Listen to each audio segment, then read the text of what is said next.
प्यारे साथियों नमस्कार, जय हिंद भाई। कैसे हैं आप सभी लोग? तो चलिए जी, बहुत अच्छे होंगे, उम्मीद है। बहुत शानदार, बहुत अच्छे से आपका रिवीजन चल रहा होगा। और दोस्त याद रखना, जिंदगी में अगर सफल होना है तो सिर्फ एक ही तरीका है, मेहनत मेहनत और मेहनत। उसके अलावा कोई रास्ता नहीं होता है, सारे शॉर्टकट फेल हो जाते हैं। तो चलिए भाई, अब बात वोकैबलरी की आती है। तो वोकैबलरी अब बढ़ती जा रही है धीरे धीरे, और जैसे जैसे समय बढ़ेगा और स्पीड बढ़ती चली जाएगी। तो बस मैं आपसे इतनी ही एक रिक्वेस्ट करूंगा, बड़े भाई होने के नाते इतना तो मैं कह सकता हूं, इतना आपके ऊपर हक है कि भाई, ये मेरा वादा है कि किसी एग्जाम में आपकी वोकैबलरी छूटेगी नहीं दोस्त। बस इतना याद रखना कि आप रिवीजन करते चलना। मैं मानता हूं कि 60% स्टूडेंट्स को मैक्सिमम लर्न हो जाता है, थोड़े से वर्ड ही बचते हैं।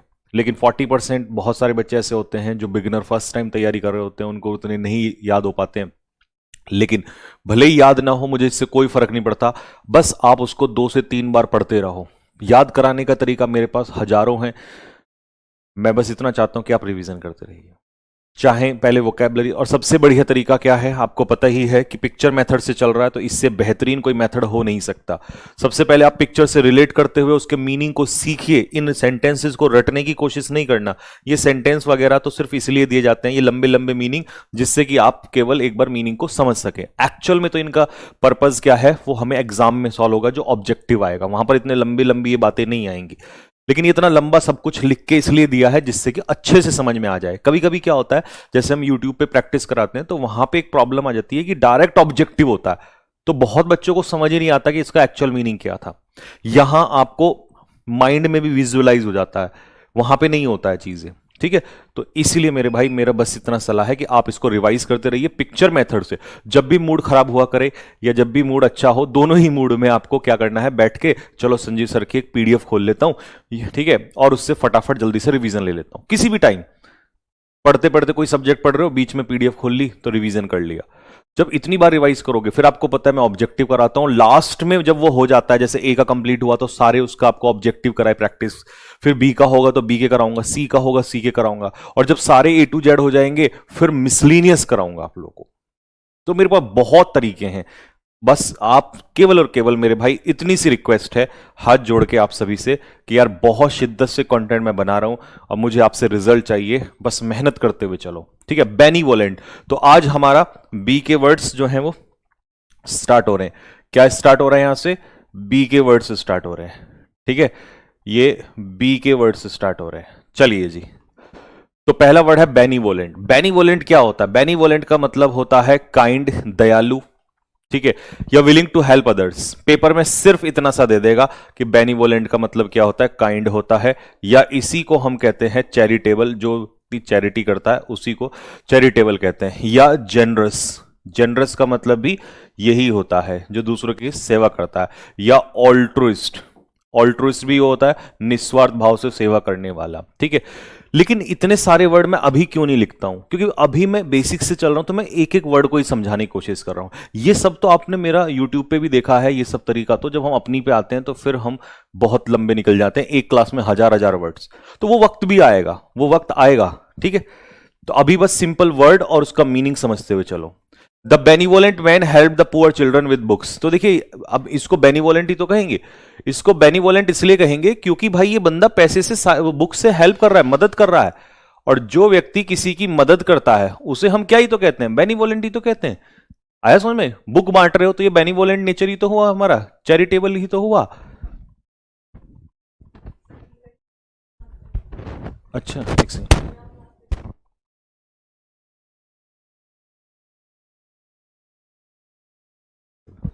हाँ, कोई नहीं, आराम से। चलिए नेक्स्ट,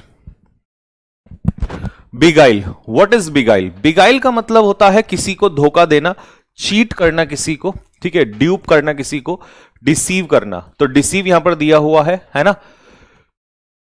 बात समझ में आ गई? टू चार्म और डिसीव प्लीजेंटली, मतलब प्लीज, यहां पर सीधा सा मतलब है कि भाई धोखा तो देना, लेकिन किसी को लुभाते हुए, लुभाते हुए किसी को धोखा देना, है ना? देखो ये बच्चों को क्या कर रहा है, डिसीव ही तो कर रहा है। अब इसने यहां से जादू की छड़ी से पता नहीं क्या बना दिया होगा।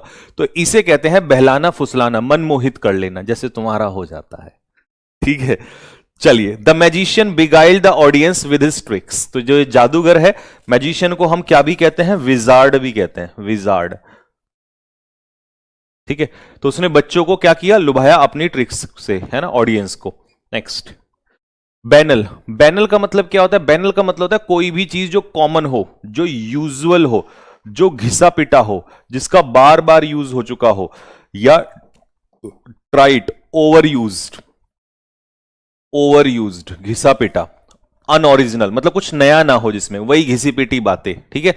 अब जैसे ये देखो, सिनेमा में आजकल देखा होगा आपने, बॉलीवुड मूवीज में यही बैनल चीजें चलती हैं, है ना, कोई नया नहीं आता। अब एक मूवी आई थी धुरंधर, उसमें कुछ थोड़ा सा नया दिखाया था, वही हजारों करोड़ कमा के चली गई, ठीक है। जब तक ऐसी घिसी पिटी मूवी बनती रहेंगी, वही बैनल चीजें, रिपीटेड रिपीटेड ओवर यूज चीजें, तो फिर ऑडियंस ऐसे ही सोती है उल्टा मुंह करके, ठीक है।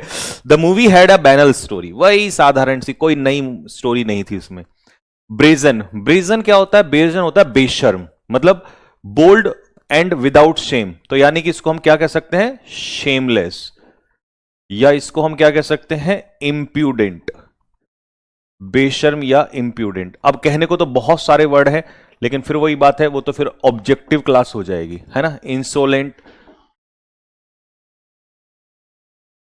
इम्पर्टिनेंट, इन सब का मतलब है बेशर्म, ठीक है। He acted in a brazen वे, उसने बेशर्म तरीके से व्यवहार किया, बेशर्मी से।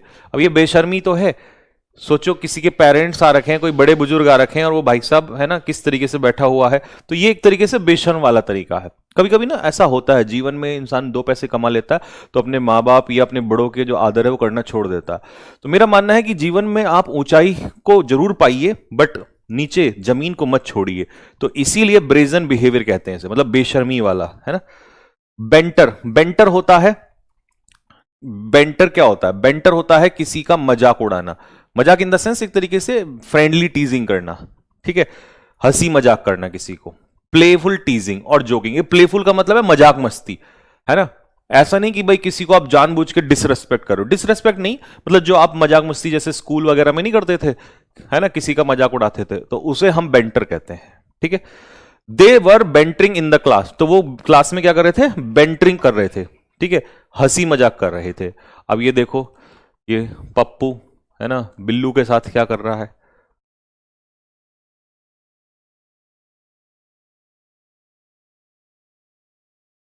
है ना।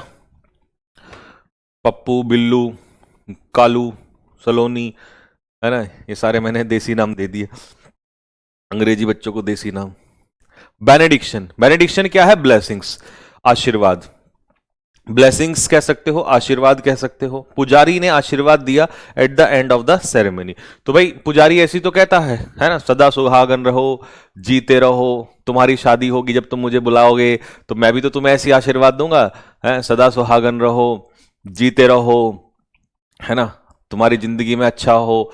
तो ऐसे आपको बेनेडिक्शन दिया जाएगा। तो याद कर लेना, जब संजीव सर हमारी शादी में आएंगे तो हमें बेनेडिक्शन देंगे, ब्लेसिंग्स देंगे, ठीक है।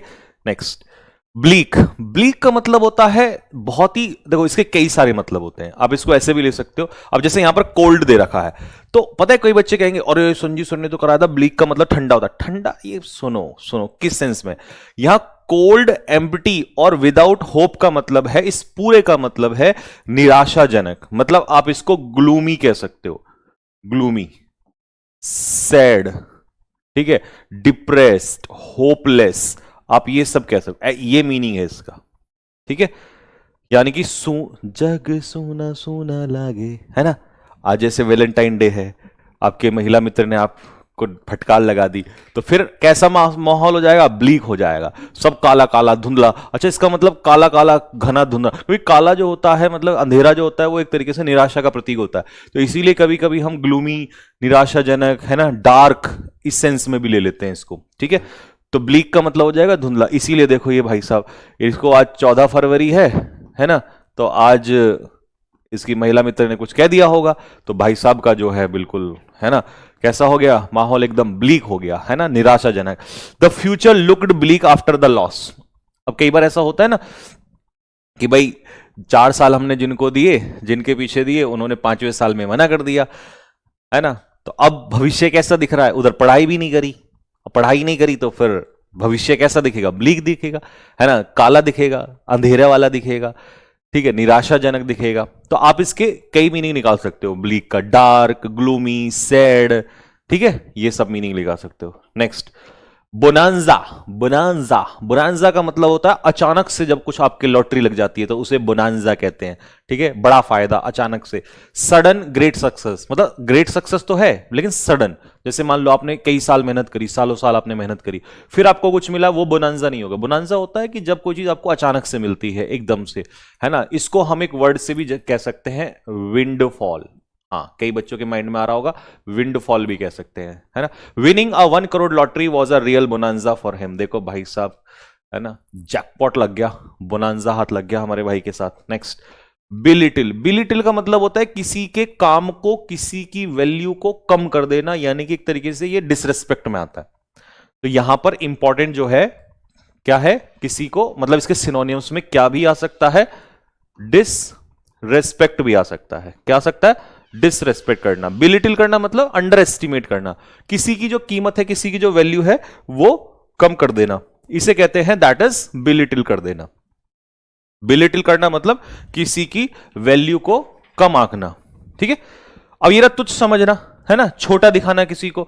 अब अक्सर आपने देखा होगा जो व्हाइट कॉलर लोग होते हैं उनमें से बहुत कम ऐसे लोग होते हैं जो दूसरों की भी रेस्पेक्ट करते हैं।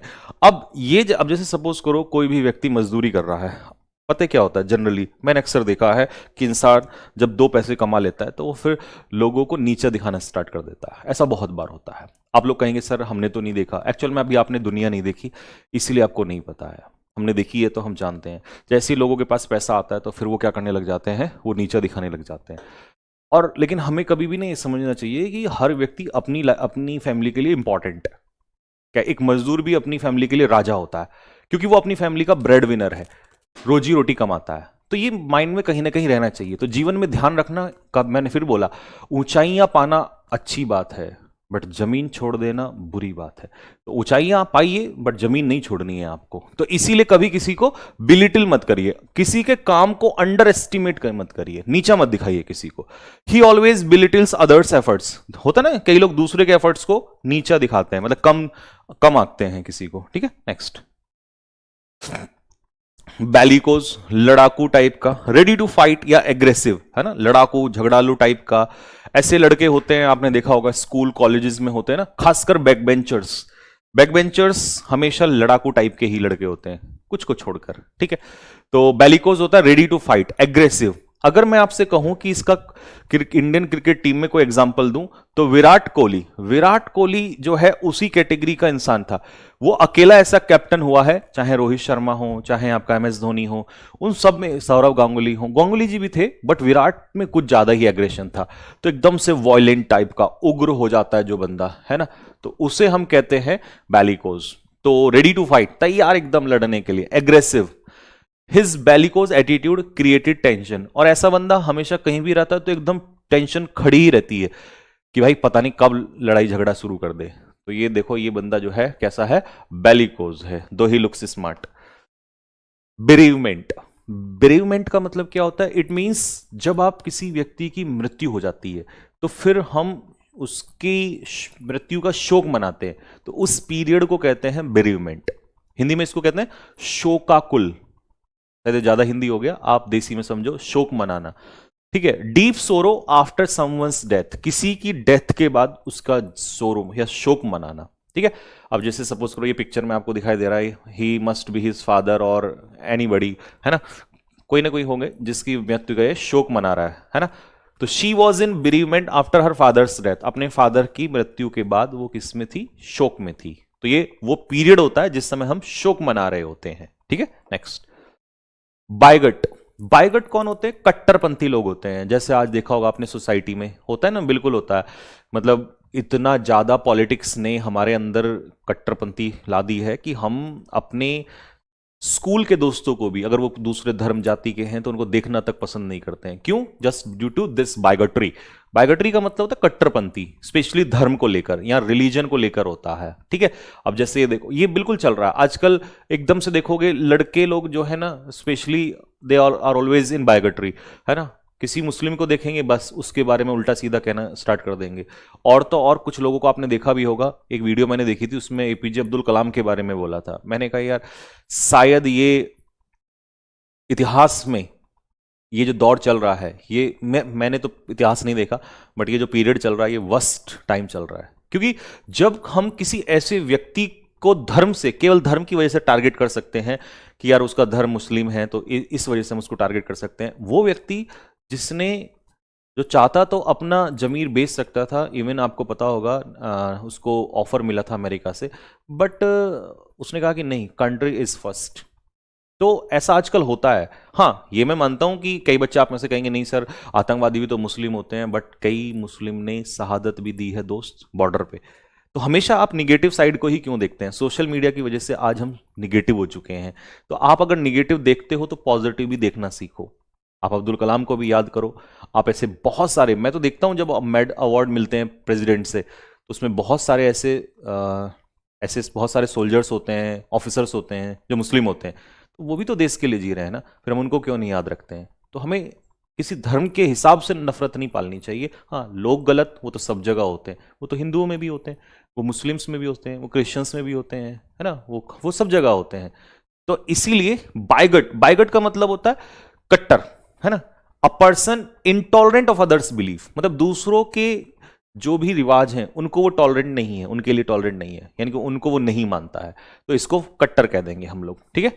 अ बाइगट refuses to respect different opinions, और एक कट्टर व्यक्ति जो है वो दूसरों के विचारों का सम्मान नहीं करता है, ठीक है। नेक्स्ट, बिरेट, स्कोल्ड, डांटना किसी को, फटकार लगाना। हम इसमें सी का एक वर्ड डाल सकते हैं, हालांकि जब सी आएगा तो वहां पर ये वर्ड आएगा, चाइड करना, किसी को डांटना, फटकार लगाना किसी को। अब जैसे ये देखो, ये टीचर है और इन्होंने कुछ किया नहीं होगा तो ऑब्वियसली बात है इनको फटकार लगाई जा रही है, ठीक है। Next, the teacher berated the students for cheating. अच्छा, नकल कर रहे थे ये तुम्हारी तरह, बचपन में हम भी तो ऐसे ही करते थे, 2 दिन पहले पढ़ाई करते थे, फिर एग्जाम में नकल करने की कोशिश करते थे, तो इसीलिए हमें फटकार लगाई जाती थी। नेक्स्ट, बिट्रॉथ। अब जब को तुम पढ़ाई कर रहे हो, फिर तुम्हारा आगे चल के नौकरी लगेगी तो फिर आप भी बिट्रॉथ होंगे, है ना, आपकी भी सगाई होगी।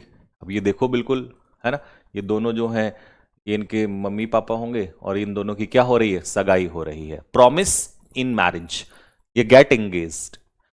तो कई बच्चे पूछ सकते हैं शादी होना होता है या सगाई होना होता है? तो याद रखना, ये सगाई होना होता है, शादी होना नहीं होता है, ठीक है। क्योंकि शादी से पहले एक प्रॉमिस होता है ना, और उस प्रॉमिस को ही तो हम क्या कहते हैं, एंगेजमेंट कहते हैं। तो बिट्रॉथ का मतलब होता है एंगेज हो जाना, सगाई हो जाना, ठीक है। तो जल्दी पढ़ाई करो, फिर आपका नंबर आ रहा है। The families betrothed the couples last year. तो दोनों की क्या कर, बिट्रॉथ कराया, इसका मतलब सगाई कराई, शादी नहीं दोस्त, सगाई। बेस्टो, बेस्टो का मतलब होता है किसी को कोई सम्मान देना, किसी को कोई उपहार देना किसी को। जैसे यहां पर मुझे ऐसा लग रहा है टीचर ने इस लड़के को इसके मार्क्स के लिए, इसके अच्छे परफॉर्मेंस के लिए इसको बेस्टो किया है। टू गिव और प्रेजेंट एज एन ऑनर और गिफ्ट, है ना, वही जो मैंने बोला। और बेस्टो अपने पीछे प्रेपोजिशन लेता है ऑन, ये याद रखना, ये प्रेपोजिशन के लिहाज से भी इंपॉर्टेंट है। The school bestowed an award on the best student, तो इसको बेस्ट स्टूडेंट का अवार्ड मिला है। तो बेस्टो, अच्छा ऐसे याद कर लेना कि बेस्ट स्टूडेंट को बेस्टो किया जाता है, तो बेस्ट को बेस्टो कर लोगे ना, इसका शॉर्टकट है ना, कि बेस्ट स्टूडेंट को बेस्टो किया जाता है, मतलब उसको नवाजा जाता है, ठीक है, सम्मान दिया जाता है उसको। बेनफुल, अब बेनफुल का मतलब क्या होता है, हानिकारक, हार्मफुल, डिस्ट्रक्टिव, डेट्रीमेंटल, आप ये सारे वर्ड यूज कर सकते हो, है ना, बेलफुल, ये सारे वर्ड यूज कर सकते हो। बहुत सारे हैं वैसे तो, लेकिन हम अभी बहुत सारे पर नहीं जाते, हम 2-2 4-4 ही करते हैं, ठीक है। मैं कभी कभी ये भी सोचता हूं कि यार क्यों ही इन्हें 10-10 15-15 लिखाऊं, जब आना तो सबको। अब मान लो सपोज करो डी में डेट्रीमेंटल आएगा ही, है ना, तो जब आना ही है तो मतलब A to Z का सबसे अच्छा फायदा यह है कि हाँ सभी कवर हो जाएंगे ज्यादातर। Smoking has a baneful effect on health, effect के साथ प्रपोजिशन आती है ऑन, और इफेक्ट अपने आप में होता है नाउन। तो एक बात हमें सीधी सी पढ़ी कि भाई स्मोकिंग के बेनफुल इफेक्ट्स होते हैं, स्मोकिंग हो, सिगरेट हो, सॉरी सिगरेट कह रहा हूं, अल्कोहल हो, ड्रग्स हो, इन सब के हमारी बॉडी पे बहुत ही खतरनाक असर पड़ते हैं। और आपकी जो उम्र है वो यही वाली है कि इस उम्र में अक्सर हम भटक जाते हैं दोस्तों के कहने पर कि नहीं यार चल एक सिगरेट पी लेते हैं या आज एक पैक लगा लेते हैं, बट रिमेंबर वो शुरुआत होती है बर्बादी की तरफ, ध्यान रखना, ठीक है। तो इसीलिए कभी भी आपको स्मोकिंग अल्कोहल ड्रग्स का यूज नहीं करना है। जिस बच्चे ने इस सब चीजों से बच गया उसको तो लाइफ में वैसे भी कोई नहीं रोक सकता सक्सेसफुल होने से। हम प्रॉब्लम होती है कि हम जिस जो आपकी एज है ना उसमें इन्हीं सब चीजों में पड़ जाते हैं। ठीक है, नेक्स्ट। बेसमर्क। बेसमर्क का मतलब है बदनाम करना। जब नाम ना हो तो दूसरे को बदनाम कर दो। अब मैं इसके बारे में कुछ नहीं बोलूंगा, ठीक है, तो बाकी आप समझदार हैं। टू डैमेज समवंस रेपुटेशन, किसी की रेपुटेशन को बदनाम कर दो। A plan was made to besmirch the teacher's reputation, तो टीचर की रेपुटेशन को खराब करने के लिए एक प्लान बनाया गया। एक्चुअल में दैट वाज अ प्लान। वो ठीक है, मैंने उस पर बहुत ज़्यादा बात नहीं बोली उस दिन, क्योंकि मैं नहीं चाहता था चीज़ें बढ़ें। वैसे भी इन सब चक्करों में पढ़ना अच्छा नहीं है। But that was a that was a plan and pre plan story, क्योंकि कई सारी चीज़ें उसमें हुई थी, बहुत सारी स्टोरी हुई थी। And I was talking to क्या कहते हैं, राहुल सर। मैंने कहा यार ये तो प्लान स्टोरी है। फिर उन्होंने कहा कि हाउ। मैंने कहा देखो सी, तो सारे वो एविडेंस हमने निकाले, तब समझ में आया। मैंने कहा यार ये तो बड़े स्तर पे प्लानिंग चल रही है सिर्फ डिफेम करने के लिए। तो इसीलिए कहते हैं कि जब नाम ना हो तो बदनाम कर दो। पर हमेशा याद रखना चाहिए कि आप किसी को बदनाम कर सकते हो, उसको रोक नहीं सकते हैं, और जितना बदनाम करोगे उतना ही नाम ज़्यादा होता है। ठीक है, but that was an emotional moment. ठीक है, नेक्स्ट। तो बेसमिर्क, अच्छा इसको याद कैसे करोगे आप? मिर्च, मिर्क, वैसे तो ये बैस मिर्क कैसा होता है, बैस मिर्क, बट आप इसे मिर्च से कर सकते हो, है ना। किसी को मिर्च लगा देना डिफेम कर देना, डिसरेप्यूट कर देना किसी को। चलो next. Bizarre. What is bizarre? Bizarre is something that is very strange, unusual, अजीब सा, मतलब जो आपने नॉर्मली ना देखा हो, है ना। जैसे सपोज करो आप मूवी देखते हो, है ना, नॉर्मल वही घिसी पिटी, है ना, वही सेम बैनल, ट्राइट, अनओरिजिनल, मतलब ओवर यूज्ड, वही घिसे पिटे हैकनीड होते हैं। बट कभी कभी क्या होता है, एकदम से सडन एंडिंग आती है, मतलब सरप्राइजिंग, जो आप सोचते भी नहीं हो, वो बिज़ेयर होता है, मतलब अलग हटके थोड़ा सा, समथिंग वेरी स्ट्रेंज, जो अजीब सा हो, जो नॉर्मल ना हो बिल्कुल भी, दैट इज कॉल्ड बिज़ेयर। इसका स्पेलिंग पूछा था 2025 में, इसका स्पेलिंग पूछा है, और 24 में वो कैब में भी आ चुका है। ठीक है, अजीब सा। The story had a bizarre ending, कैसी एंडिंग हो गई? स्ट्रेंज, अजीब सा, बिल्कुल अलग हटके, नॉर्मल नहीं था। ठीक है, ये गप्पे मार, अच्छा ये स्टोरी चल रही है तो इसमें कोई अजीब सी बात बताई होगी इन्होंने, strange, something that looks strange. ब्लैश, अच्छा एक वर्ड ब्लैश में होता है, ब्लैश में नाउन होता है, उसी से बना है ब्लैशफेमस, एडजेक्टिव बना है। ब्लैशमी का मतलब होता है धार्मिक वस्तुओं के बारे में या धार्मिक चीजों के बारे में अपशब्द बोलना। इसको ऐसे समझो कि जैसे एक तो हो गया जैसे मंदिर मस्जिद को तोड़ देते हैं, वहां एक्ट है, एक्ट का मतलब है कि कोई काम करना अपवित्र करने के लिए, उसे हम प्रोफेन कह सकते हैं, प्रोफेन कह सकते हैं, ठीक है, डेसिक्रेट कह सकते हैं। लेकिन ये जो है ना ब्लैश में, ये इसका मतलब होता है गलत शब्दों का बोलना, मतलब टिप्पणी होती है, वर्ड्स। एक्चुअल में ब्लैश में वर्ड्स का यूज होता है, क्योंकि वन वर्ड में भी आता है। तो जैसे ये देखो, ये इनके बारे में गलत बोल रहा है, और ये हो सकता है इनके बारे में गलत बोल रहा है। तो जब शब्दों के बाण चलाए जाएं धर्म के लिए, ठीक है, वैसे तो शब्दों के बाण हम नॉर्मली भी चलाते हैं, बट जब धर्म के लिए चलाए जाएं, धर्म को गाली दी जाए किसी के, तो वो हमारे ब्लैशफेमस वर्ड होते हैं। ठीक है, the remarks were considered blasphemous by many people, तो वो टिप्पणी जो थी वो धर्म का अपमान माना गया। तो something showing disrespect toward something sacred और रिलीजियस, बस वही आ गया डिसरेस्पेक्टफुल। पेपर में तो डिसरेस्पेक्टफुल आएगा। अब कई बार जब हम कहते हैं कि क्यों हमें डीप में पढ़ना जरूरी है, तो देखो सपोज करो मैंने किसी, मेरा कोई कॉलीग है मान लो, और मैंने उसको गाली दे दी ऐसे ही रिफंड में ही, तो वो डिसरेस्पेक्टफुल है, बट वो ब्लैस्फेमस नहीं है, क्योंकि वहां धर्म के लिए नहीं दी जा रही है। जब धर्म के लिए कुछ गलत बोला जा रहा हो तो ब्लैस्फेमस है। तो जो फिर क्लोज टेस्ट वगैरह में तुम पूछते हो ना कि सर मीनिंग तो दोनों का ही एक है, फिर what is the difference between the two, तो भाई ये डिफरेंस होता है, आपको पता हो। अब इसीलिए मैं ए टू जेड करा रहा हूं धीरे धीरे, ताकि आगे चल के आपकी नॉलेज बढ़ सके और आप तुक्काबाजी में ना बिलीव करें। बीटीट्यूड, बीटीट्यूड, तो व्हाट इज बीटीट्यूड? इसको क्या पढ़ेंगे, 10 बार बोल के देखो, बीटीट्यूड। ठीक है, बीटीट्यूड का मतलब होता है परम सुख। आनंद की अनुभूति। ठीक है, अब जैसे ये देखो, ये तपस्या कर रहा है तो भाई इसको परम सुख मिल गया। ठीक है, तो भगवान में जब व्यक्ति लीन हो जाता है तो उसको परम सुख की प्राप्ति हो जाती है, लीन हो जाता है वो। That is called beatitude, state of great happiness और ब्लिस। ब्लिस का मतलब भी हैप्पीनेस होता है। अब यूं तो लिखने को फिर मैं पता नहीं हाँ क्या क्या लिखता चला जाऊंगा, यूफोरिया, है ना, glee, ecstasy, exultation, but that's not good. ठीक है, वो अभी सही नहीं है। वो होगा जब हम अ, उसमें आएंगे, मिसलीनियस में आएंगे, ऑब्जेक्टिव, जब हम सारे कर चुके, जब हम ई का यूफोरिया भी पढ़ चुके होंगे, जब हम जी का ग्ली भी पढ़ चुके होंगे, तब बड़ा मजा आएगा। मैं बोलूंगा, आपको याद होगा, हाँ यार आपने पढ़ाया था उस समय पर। तो बीटीट्यूड का मतलब है परम सुख का आनंद। अच्छा, इसको भक्ति में आ रहा है, किसी को किताबों में भी आ जाता है। अब आप कहोगे सर हमें तो नहीं आता। आपको आ जाएगा जिस दिन आपको समझ में आएगा ना कि जीवन में इसी से सब कुछ मिलना है, तो लोगों को आता है वहां भी। अभी आपको खेलने कूदने में, रील्स देखने में जो परम सुख आता है, तो वो किसी को कहीं भी आ सकता है। ठीक है, he felt a sense of beatitude while sitting in the peaceful temple. तो समझ में आ ही गया होगा कि मंदिर में बैठा है तो भैया उसे परम सुख की प्राप्ति हो रही है। बीब्यूलस, अब ये बोतल हाथ में देख के समझ में आ गया होगा कि बीब्यूलस व्यक्ति कैसा होता है, जिसको शराब पीने का शौक होता है। फॉन्ड ऑफ ड्रिंकिंग एल्कोहल, शराब पीने का शौकीन, ऐसे व्यक्ति को बिब्यूलस कहते हैं। तो आज के बाद क्या बोलोगे? बिब्यूलस। बिब्यूलस मतलब that person who is habitually drunkard, मतलब शौक होता है उसको पीने का। ठीक है, बचेनेलियन भी हम कह देते हैं उसको। बचेनेलियन का मतलब भी ये होता है शराबी। He avoided bibulous habits for a healthy life, है ना। अब कई बार लोग ऐसे होते हैं, पहले तो शराब पीते हैं, फिर उनको लगता है नहीं यार अब हेल्थ खराब हो गई है, तो फिर वो अवॉइड करते हैं और फिर एक्सरसाइज वगैरह करने लग जाते हैं। ठीक है, तो ये कहलाता है आपका बिब्यूलस। ठीक है, next bucolic. Oh what a beautiful scenery. ऐसी व्यू देख के ना बड़ा मजा आता है। बट ये सब पिक्चरों में ही होता है, लोग दिखाते हैं ना कि गांव गांव ऐसा होता है। गांव में खेत में जाओगे ना, कलेजा छिल के बाहर आ जाएगा।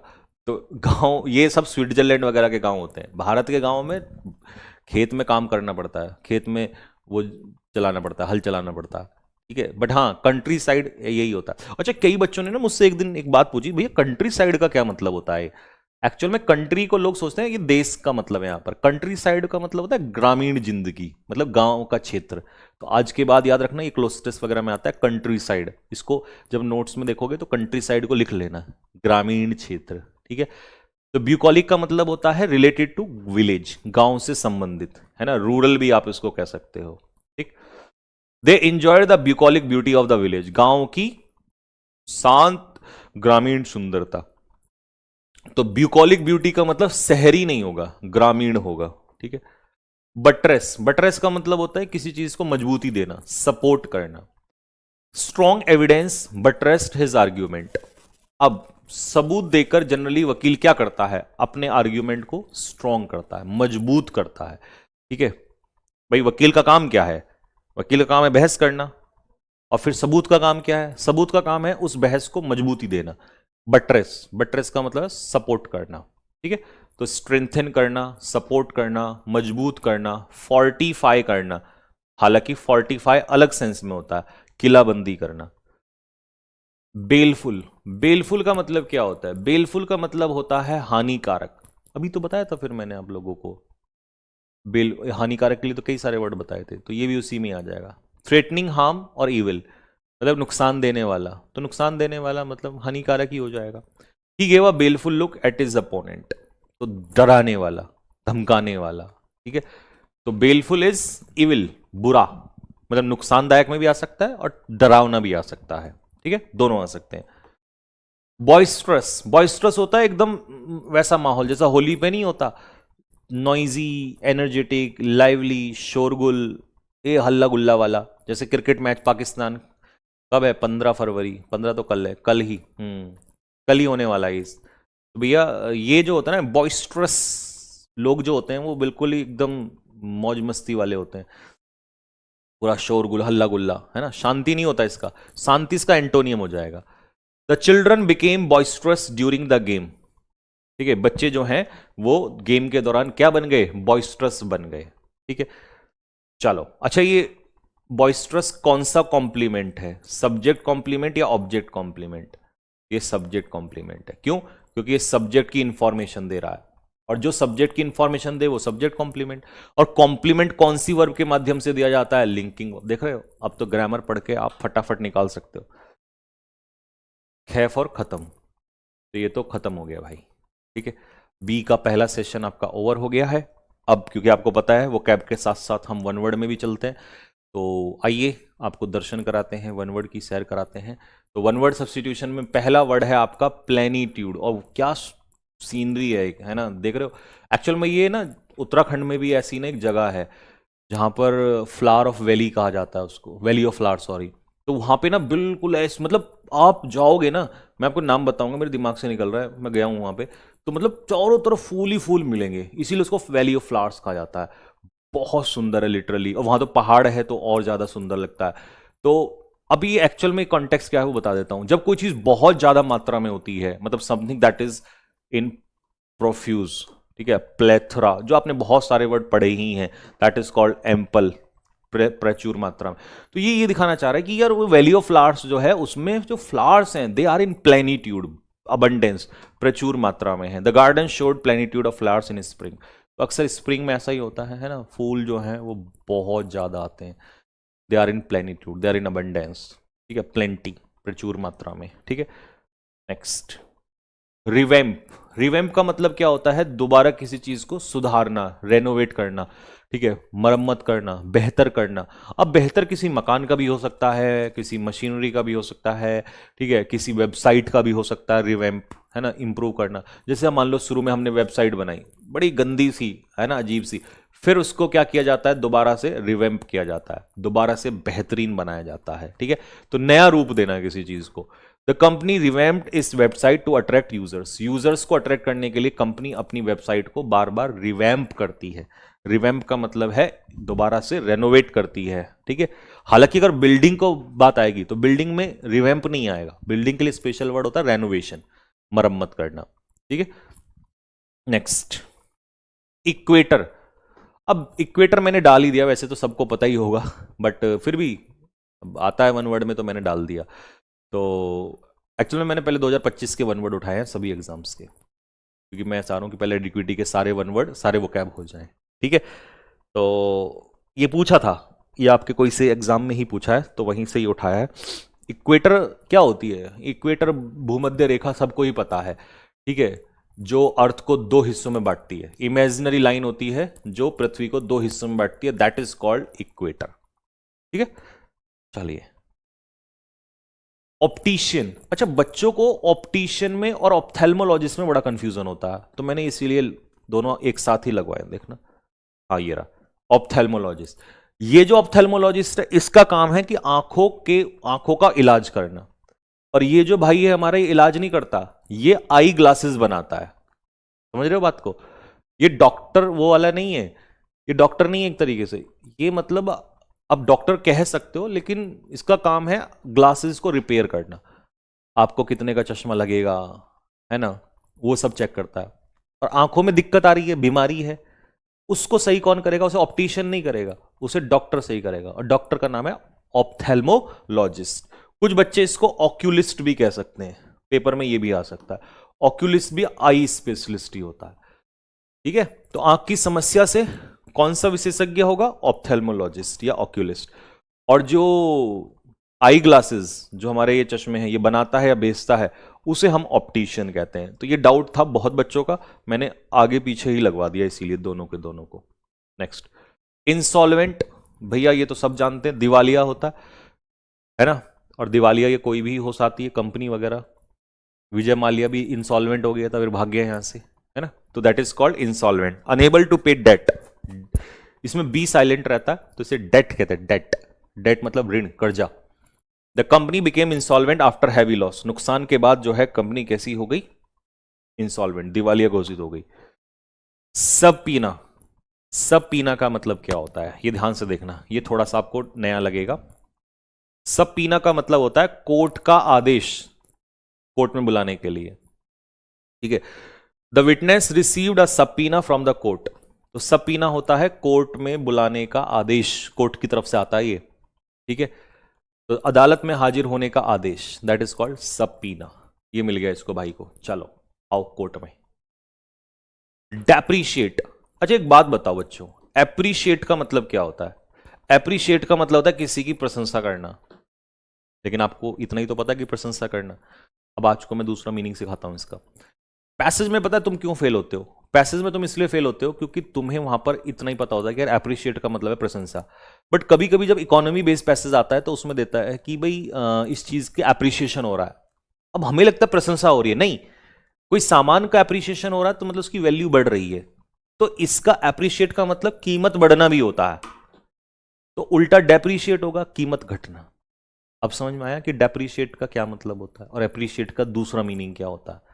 इसीलिए मैं हमेशा इस बात के खिलाफ रहा हूं कि कई बार हम बड़े बेहूदे तरीके से वो कैप पढ़ लेते हैं, है ना, जोड़ तोड़ के। आपने देखा ही होगा कि वर्ड्स को तोड़ मरोड़ के, कि मुन्नी ने उसको ये कह दिया, टीचर इस्तेमाल करते हैं। बट मैं ये भी नहीं कहूँगा कि भाई वो गलत है, बट मैं ये कहूँ हो सकता है उनके हिसाब से सही हो। बट मुझे कई बार बच्चों ने बोला है कि आप सर नेमोनिक्स से भी पढ़ा दिया करो। मैं कहता हूँ कि नेमोनिक्स से पढ़ाना बहुत आसान काम है। मार्केट में नेमोनिक्स की किताबें बिखरी फिर रही हैं, बट सोचो अगर वो इतनी इंपॉर्टेंट होती तो क्यों ना फेमस हुई वो। क्योंकि बच्चों को बाद में पता चला कि यार ये नुकसान देता है, इससे हमारे वर्ड्स के बहुत सारे मीनिंग क्लियर नहीं होते हैं। अब मैं डेप्रीशिएट में ही कुछ निकाल दूं यहाँ पे, टीचर क्या करता है, टीचर नेमोनिक्स कहाँ से बनाता है? वो कोशिश में लगा रहता है कि तोड़ मोड़ के कुछ ना कुछ फिट कर दूं इसमें, बट उसका कोई सेंस है? ये काम तो चार लड़के रख के कोई भी करा सकता है। तो उससे बच्चा बिगिनर तो इन्फ्लुएंस हो जाएगा, तो उसको लगेगा वाह भाई वाह मजा आ गया, है ना। अब जैसे देखो, यही देखो इसका नेमोनिक्स,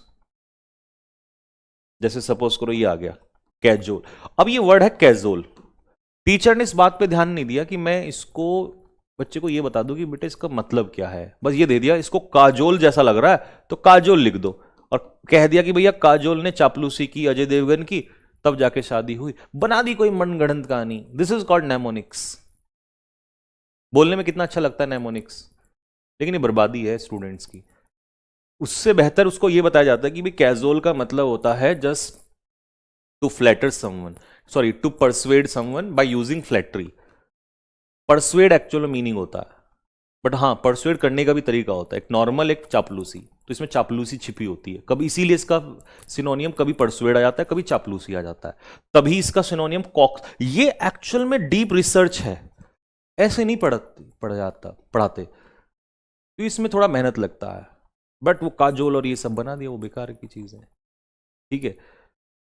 तो एक पता नहीं, मैं कहीं पर मेरे सामने आया, बताओ इसका मैं बता नहीं सकता, इतना गंदा मतलब मैं नेमोनिक्स बना रखा था कि यार क्या ही, वर्ड ही पूरा चेंज कर दिया।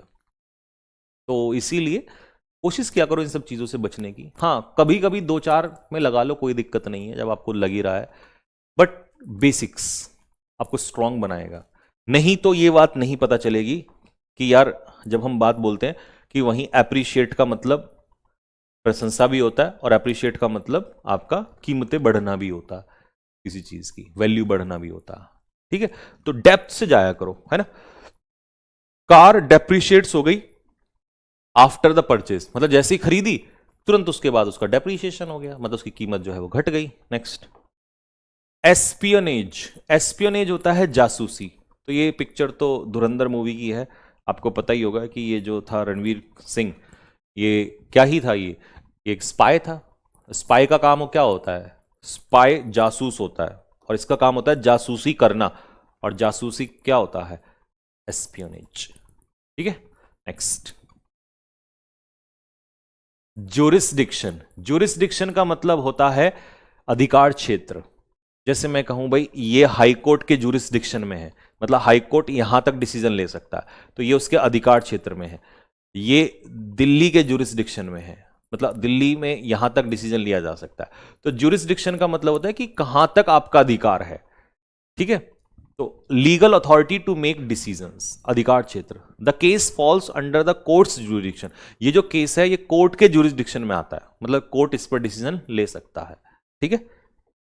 ज्यूरिस्प्रूडेंस, अब ये दोनों में बड़ा कंफ्यूजन होता है, तो मैंने साथ साथ ही लगा दी यहां पर पिक्चर। देखो ये तो होता है किसी का अधिकार क्षेत्र, और ये होता है क्या कहते हैं, लॉ या कानून की पढ़ाई, स्टडी ऑफ लॉ या फिलॉसफी ऑफ लॉ। कानून की पढ़ाई अगर आप कर रहे हैं तो उसे जूरिस्प्रूडेंस कहा जाएगा। और अधिकार क्षेत्र है, आपके अंडर में वो चीज आती हैं, आप उस पर डिसीजन ले सकते हो, तो दैट इज योर जूरिस्डिक्शन। ठीक है, नेक्स्ट रीनोलॉजिस्ट।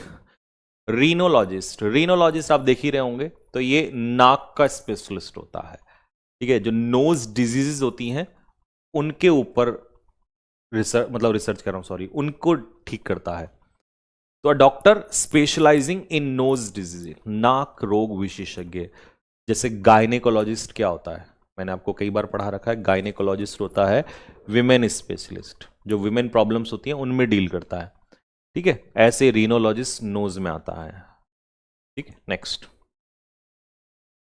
एफरवेस। एफरवेस का मतलब होता है जोश में आना, उत्साह से भर उठना। अब देखो, ये देख रहे होंगे, ये मैच आप लोगों ने देखा होगा, अभी कल परसों का ही मैच है, तो उसमें इंडिया हारने वाला था, लेकिन फिर चौके छक्के लगे सूर्य कुमार यादव के। फर्स्ट मैच था वो यूएसए के खिलाफ, आई थिंक। तो सारे जितने भी स्पेक्टेटर्स हैं, जितने भी दर्शक हैं, वो सारे क्या हो गए, वो एफरवेस हो गए। एफरवेस होना मतलब जोश में आना, उत्साह में आना। ठीक है, नेक्स्ट अगला कैस्केड। देख रहे हो, सुकून, ऐसी चीजें देख के बड़ा सुकून आता है। इसीलिए कहता हूं पढ़ लिया करो, पढ़ोगे तो नौकरी लगेगी, नौकरी लगेगी तो पैसा आएगा, पैसा आएगा तो जिन हमारी पृथ्वी पे ऐसी ऐसी चीजें हैं भाई, देखा करो। कैस्केड, कैस्केड का मतलब पता क्या है? कैस्केड का मतलब होता है झरना, और इतने सुंदर सुंदर झरने हैं, लेकिन इनको घर बैठे नहीं देख सकते, रील से नहीं देखो। रील में देख के क्या मजा है? पढ़ाई करो, नौकरी लो और जाओ घूमने ऐसी ऐसी जगह, बहुत आनंद आएगा आपको। तो कैस्केड होता है स्मॉल वाटरफॉल या पानी का बहाव, गिरना, मतलब तो झरना ही आता है उसमें। ठीक है,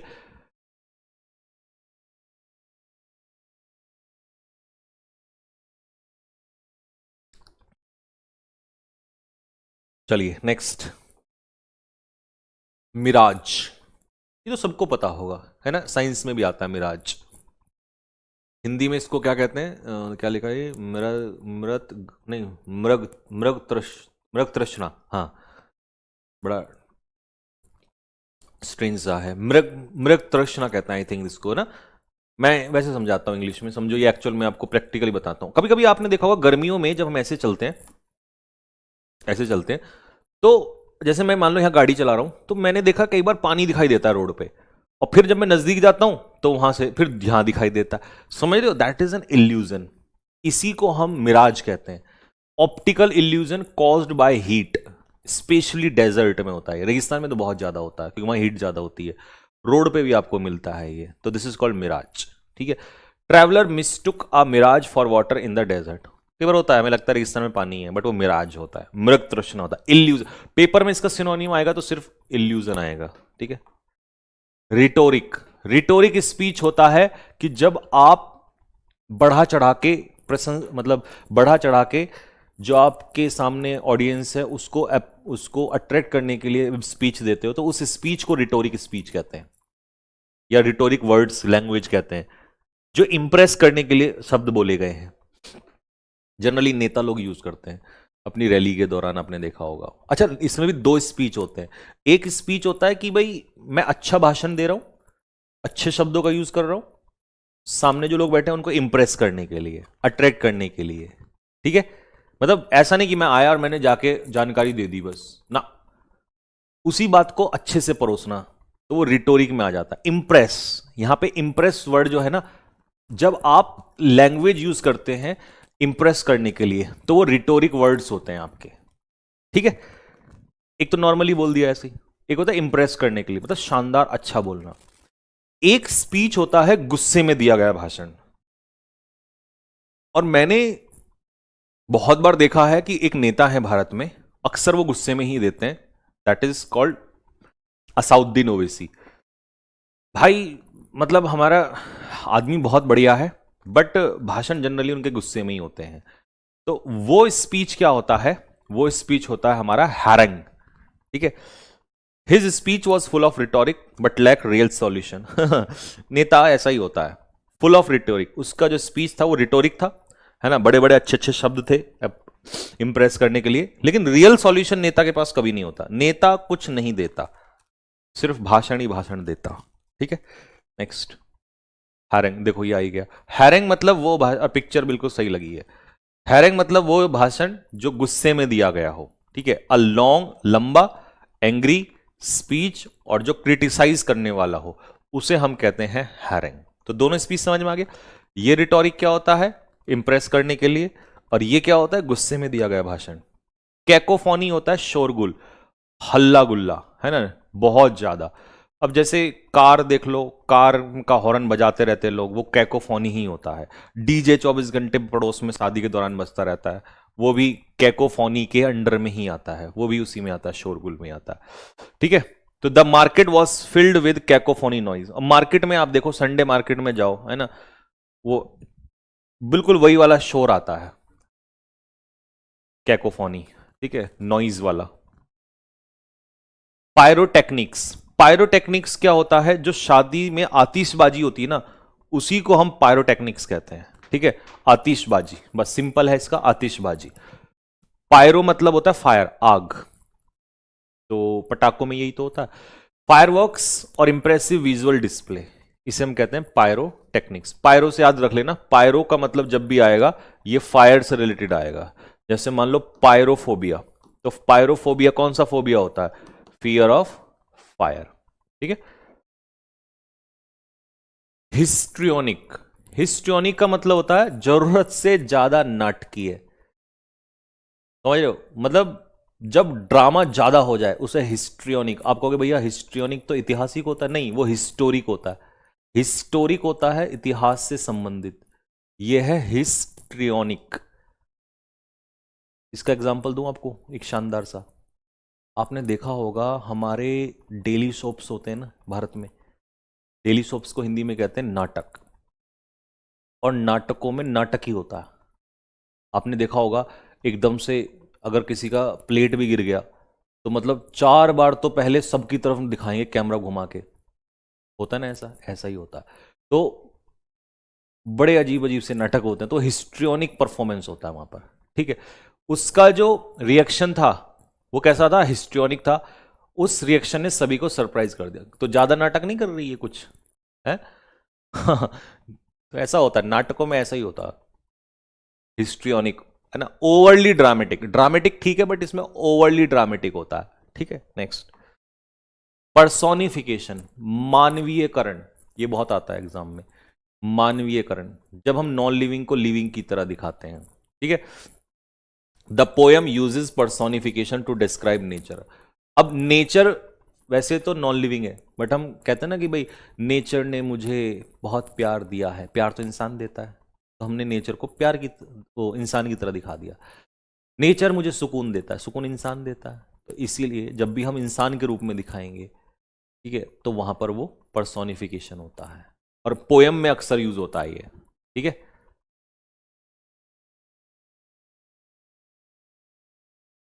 एलिट्रेशन, एलिट्रेशन होता है अनुप्रास अलंकार। जब हर वर्ड का पहला लेटर सेम हो जाए उसी को हम कहते हैं एलिट्रेशन। ठीक है, repetition of the same words, same starting sound in words. ठीक है, she sales, she sales, she sales, she sales bye the sea shore. वो बेचती है, क्या बेचते, देखो यहां पे एस एस एस एस।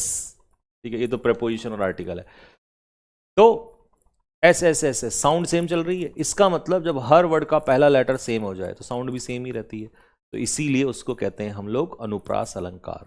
ठीक है, she sells, sea shells by the sea shore, वो बेचती है, समुद्र के सी बेचती है, समुद्र के किनारे बेचती है, इसे अनुप्रास अलंकार कहते हैं। ठीक है, नेक्स्ट।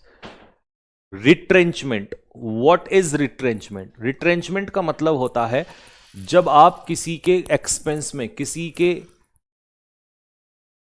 चलो इसको छोड़ो, मैं दूसरे तरीके से बताता हूं। जब कंपनी कर्मचारियों को निकालती है ना अपना खर्चा बचाने के लिए, उसे रिट्रेंचमेंट कहते हैं। मतलब खर्चा बचाना एक्चुअल में ये मतलब होता है खर्चा कम करना।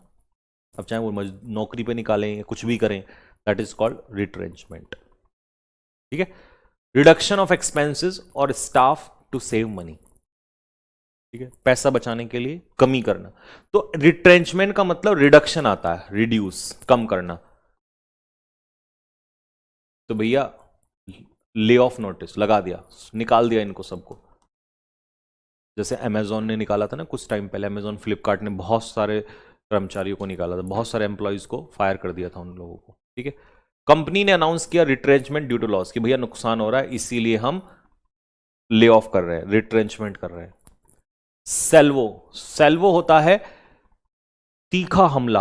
अब ये हमला एक्चुअल में किस चीज का होता है? ये हमला जो होता है ये बारूद का हमला होता है। जब बहुत सारे बारूद एक साथ छूटते हैं तो उसे सेल्वो कहते हैं।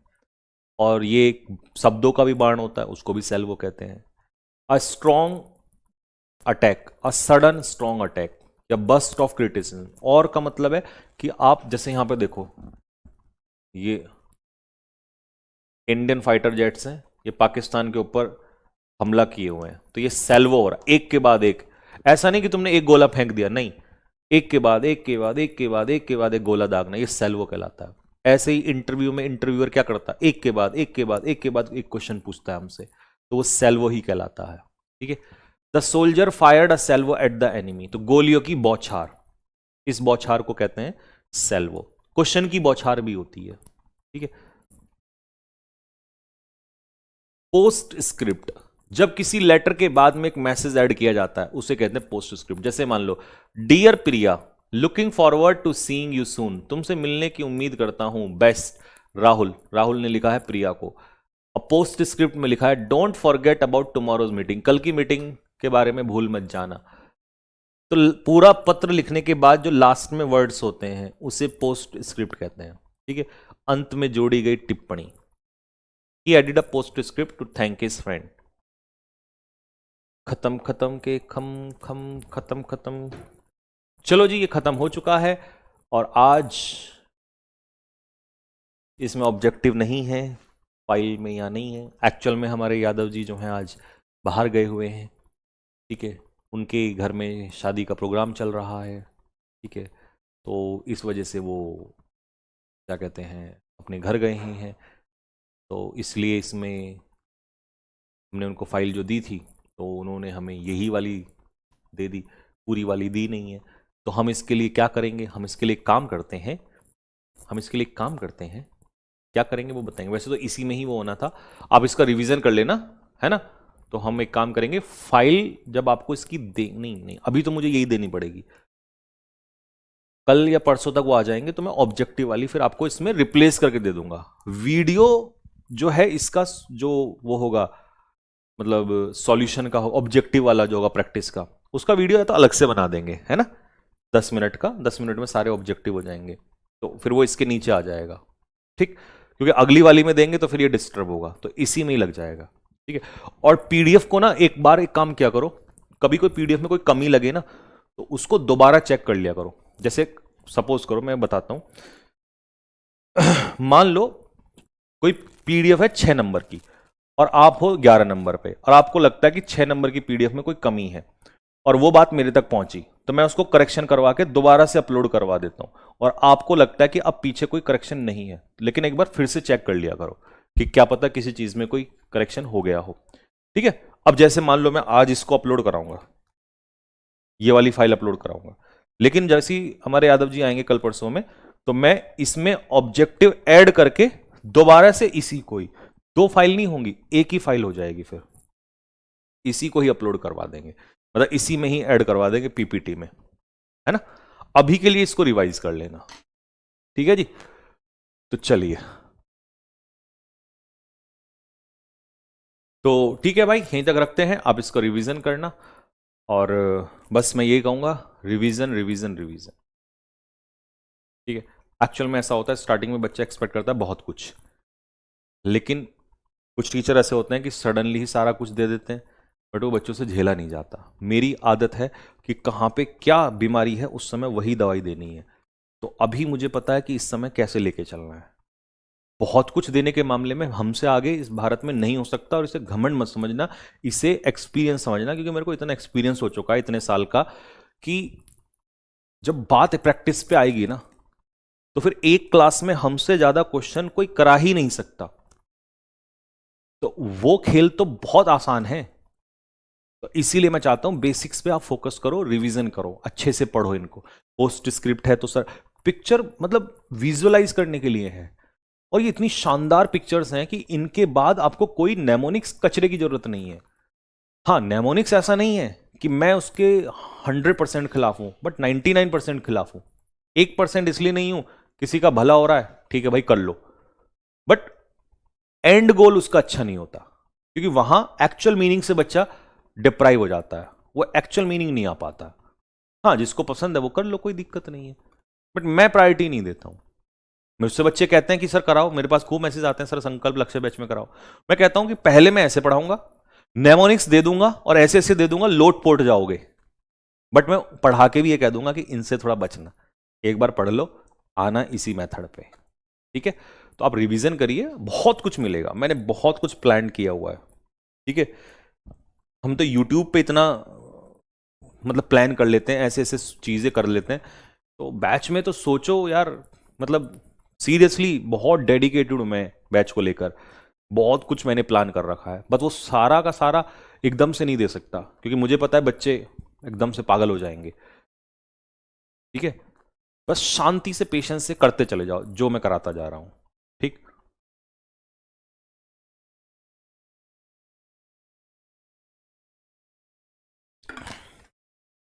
ठीक है भाई, तो यहीं तक रखते हैं।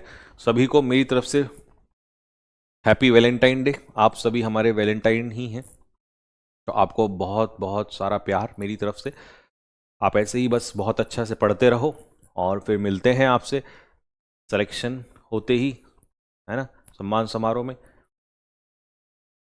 तब मेरी तरफ से आपको स्पेशल गिफ्ट्स, ठीक है।